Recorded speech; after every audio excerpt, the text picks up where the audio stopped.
Hey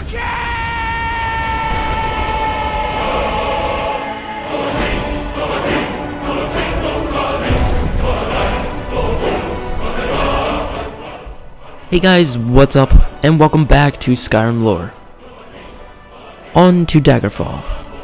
Daggerfall is the second chapter in the Elder Scrolls series and takes place in both Hammerfall and High Rock. I might also mention that the size of this game is just ridiculous. The map size is equivalent to that of Great Britain. Like I said, ridiculous.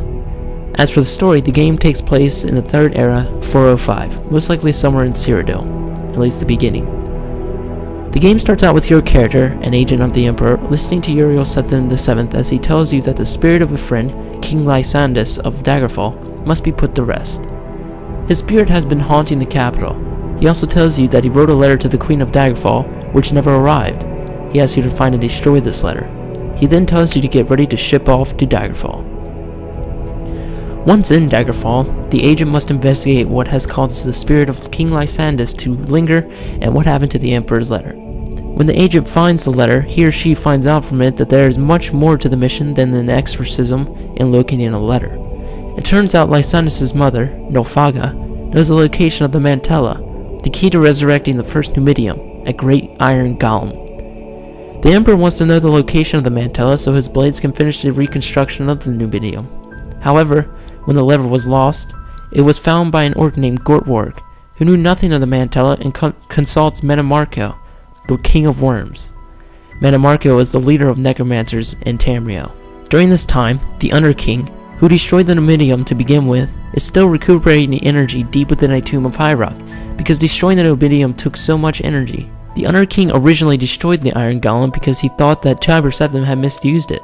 Before the agent could find the Mantella, he or she had to first put King Lysandus to rest by killing his murderer. The agent then stole the totem of Tiber Septim from King Gothrid of Daggerfall to free the Mantella from its prison in Aetherius, which is the immortal plane, where people's spirits go after death. Once the Mantella was acquired, the game could end in several ways.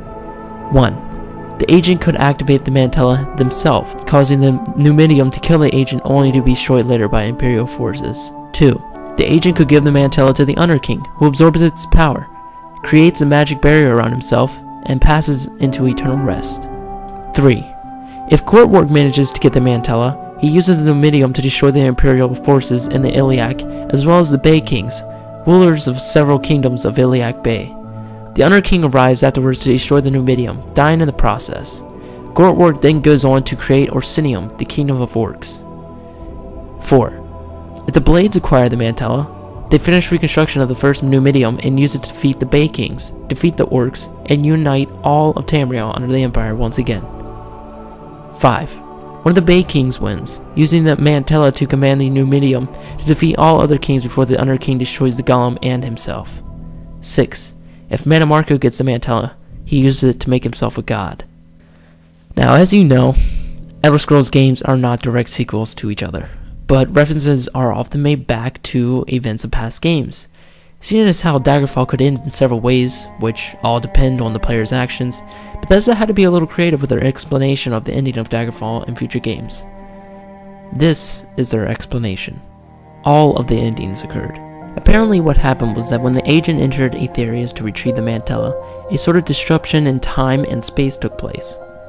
So all instances of the ending happened. The agent is killed by the Numidium, the kingdoms of the Bay join together as one, the orcs achieve victory over the Imperial forces in the area and the Bay Kings, and establish their kingdom. Tamriel is once again united under the Empire. Metamarco does indeed become a god, with a reincarnation being born to lead the necromancers. And the Underking is given the Mantella, finally finding rest. The disruption of time and space became to be known as the Warp in the West.